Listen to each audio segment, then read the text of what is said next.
Hello दोस्तों, आप सभी का स्वागत है मेरे विद्यागिरी यूट्यूब चैनल पे। और आज हम देखेंगे यूपी पुलिस के लिए प्रैक्टिस सेट हिंदी का। तो पहला क्वेश्चन हम स्टार्ट करते हैं। जो ईश्वर पर विश्वास करता हो, इस वाक्यांश के लिए सही शब्द कौन सा होगा? तो जो ईश्वर पर विश्वास करता हो उसको क्या बोलते हैं? आस्तिक। और जो नहीं करता है उसको क्या बोलते हैं? नास्तिक। तो पहले का ऑप्शन डी सही है। नेक्स्ट क्वेश्चन चलते हैं। वर्तनी की दृष्टि से दिए गए विकल्पों में से अशुद्ध छांटिए। तो इसमें से अशुद्ध कौन सा है? उपयुक्त सही है, पूजनीय भी सही है, आपका महीना भी सही है। इसमें व्यंग जो है वो अशुद्ध शब्द है। नेक्स्ट क्वेश्चन चलते हैं। इनमें से कौन सा प्रकार वर्तमान काल का नहीं है? वर्तमान काल का नहीं है तो सामान्य वर्तमान, संभाव्य, आसन्न भूत जो है, आसन्न भूत, ये वर्तमान काल का नहीं है, ये भूतकाल का है। निम्नलिखित में से भाववाच्य वाक्य का चयन कीजिए। मैं उठ नहीं सकता, हमारे द्वारा रास्ता आसानी से पार किया गया, उसके द्वारा भोजन पकाया गया, मेरे भाई से लड़ा नहीं जा सका। तो मेरे भाई से लड़ा नहीं जा सका, ये क्या है? भाव को व्यक्त कर रहा है, तो ये भाववाच्य है। नेक्स्ट क्वेश्चन पे देखते हैं। मिश्रित तथा संयुक्त वाक्यों में विरोध का भाव प्रकट करने के लिए किस विराम चिन्ह का प्रयोग किया जाता है? तो विरोध का भाव प्रकट करने के लिए अर्ध विराम चिन्ह का प्रयोग किया जाता है। नेक्स्ट क्वेश्चन पे आते हैं। अधर में लटकना मुहावरे का अर्थ क्या है? तो अधर में लटकना का मुहावरे का अर्थ होता है झगड़ा करना, दुविधा में पड़ा रह जाना, क्रोधित होना, प्यार करना। तो अधर में लटकना यानी दुविधा में पड़े रह जाना। नेक्स्ट क्वेश्चन चलते हैं। लाठी टूटे न सांप मरे, इस लोकोक्ति का अर्थ क्या है? तो मार खाए बिना सीधे होना, न पूरी होने वाली आशा, मार खाए बिना सीधे नहीं होना, किसी की हानि के बिना स्वार्थ सिद्धि। तो लाठी टूटे सांप न मरेगा, किसी की हानि के बिना स्वार्थ सिद्धि ही इसका ऑप्शन सही होगा। नेक्स्ट क्वेश्चन चलते हैं। निम्नलिखित में तद्भव शब्द कौन सा है? तद्भव शब्द निम्नलिखित में विकार, विकार जो है ये तत्सम शब्द होता है। दंड ये भी तत्सम, कोकिल, नींद जो है ये तद्भव शब्द होता है और इसका तत्सम निद्रा होता है। नेक्स्ट क्वेश्चन चलते हैं। निम्नलिखित में कौन सा अलंकार नहीं है? तो अलंकार नहीं है, विरोधाभास अलंकार होता है, नहीं सॉरी, अर्था अलंकार नहीं है। तो अर्था अलंकार श्लेष अलंकार नहीं है। विरोधाभास, विभावना और भ्रांतिमान अर्थालंकार होते हैं, श्लेष नहीं होता है। नेक्स्ट क्वेश्चन चलते हैं। रसिक प्रिया किसकी प्रसिद्ध रचना है? तो रसिक प्रिया जो है ये केशव जी की प्रसिद्ध रचना है। नेक्स्ट क्वेश्चन चलते हैं। आधुनिक युग की मीरा मानी जाती हैं, आधुनिक युग की मीरा महादेवी वर्मा मानी जाती हैं। फिर भी कुछ रह जाएगा काव्य कृति के लिए किन्हें कौन सा पुरस्कार प्राप्त हुआ है? विश्वनाथ प्रसाद तिवारी को व्यास सम्मान मिला था इसके लिए। Next question. 17वें रमाकांत स्मृति कहानी पुरस्कार से किससे सम्मानित किया गया था?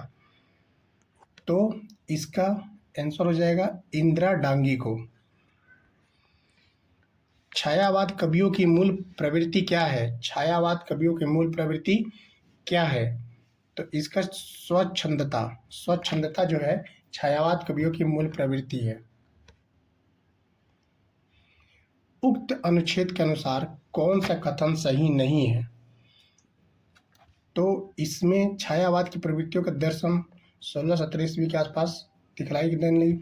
अंग्रेजी या किसी पश्चात साहित्य या बंग साहित्य की वर्तमान की कुछ भी जानकारी रखने वाले तो सुनते ही समझ जाएंगे कि यह शब्द मिस्टिसिज्म के लिए नहीं आता है। तो इसका आंसर हो जाएगा डी, ये सही नहीं है।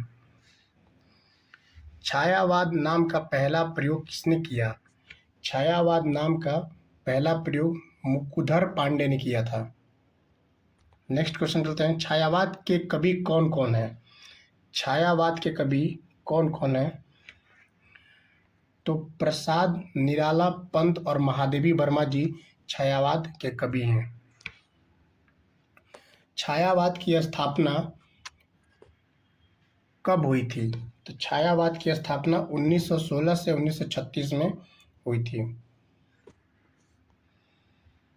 राजा का विलोम शब्द कौन सा होगा?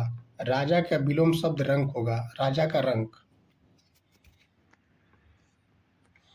निम्नलिखित वाक्यों में संबंध कारक वाले वाक्य को पहचानिए।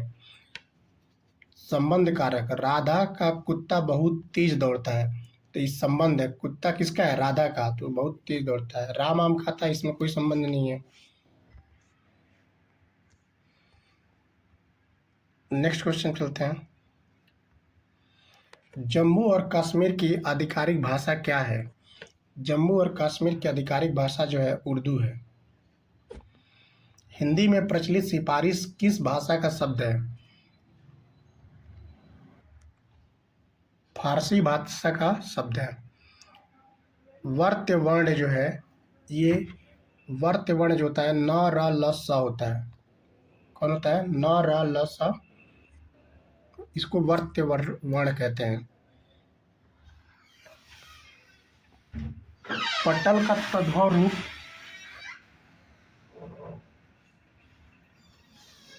पटल का तद्भव रूप पलंग है।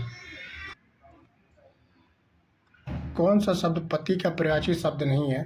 तो पति का पर्यायवाची शब्द जो है ये कांता नहीं है।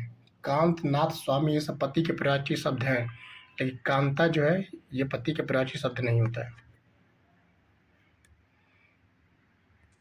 अपभ्रंश काव्य का सुप्रसिद्ध छंद कौन सा है?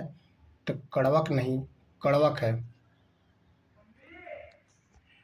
गुड़िया शब्द का बहुवचन जो होता है वो गुड़िया होता है। इनमें से कौन सा शब्द पुल्लिंग का सूचक शब्द है? तो पानी जो है वो पुल्लिंग का सूचक शब्द है। वह गाय चराने जाएगा में सर्वनाम क्या है? और गाय चराने जाएगा में सर्वनाम है अन्य पुरुष। तू पढ़ वाक्य में काल जो है ये क्या है? अज्ञार्थक वर्तमान काल है। विस्मरण शब्द किस उपसर्ग का प्रयोग हुआ है? विस्मरण में वी उपसर्ग का प्रयोग हुआ है। समास बताओ, मृगनयनी, मृगनयनी में कौन समास है? कर्मधारय समास। इनमें परिमाणवाचक विशेषण शब्द कौन सा है? 10 लीटर दूध जो है ये परिमाणवाचक विशेषण है। मातृण में किन वर्णों की संधि हुई है? तो मातृण में आपका री प्लस री इक्वल टू बराबर री होता है। गेरुआ शब्द में किस प्रत्यय का प्रयोग हुआ है? तो गेरुआ शब्द में जो है उआ प्रत्यय का प्रयोग हुआ है। उस काल मारे क्रोध के तन कांपने उसका लगा, मानो हवा के जोर से सोता हुआ सागर जगा। प्रस्तुत पंक्तियों में कौन सा रस है? तो इसमें रौद्र रस है। वैसे अपव्यय जो वाक्य में किसी शब्द या पद के बाद लगकर उसके अर्थ में विशेष बल देते हैं उन्हें निपात कहते हैं। निपात। निम्नलिखित में कौन सा शब्द तद्भव है? तो काज जो है ये तद्भव शब्द होता है। जो सब कुछ जानता हो, इस वाक्य के लिए उपयुक्त शब्द क्या है? तो सर्वज्ञ इस वाक्य के लिए उपयुक्त शब्द। सूर्योदय शब्द का सही संधि विच्छेद क्या है? सूर्योदय शब्द का सही संधि विच्छेद है सूर्य धन उदय, यानी कि सूर्योदय। तो इसी के साथ आज का प्रैक्टिस सेशन समाप्त हुआ। फिर नेक्स्ट प्रैक्टिस सेशन हम देखेंगे। अगला प्रैक्टिस सेशन भी आपके साथ लेकर आएंगे। अगर वीडियो पसंद आए तो लाइक सब्सक्राइब करना ना भूलिएगा।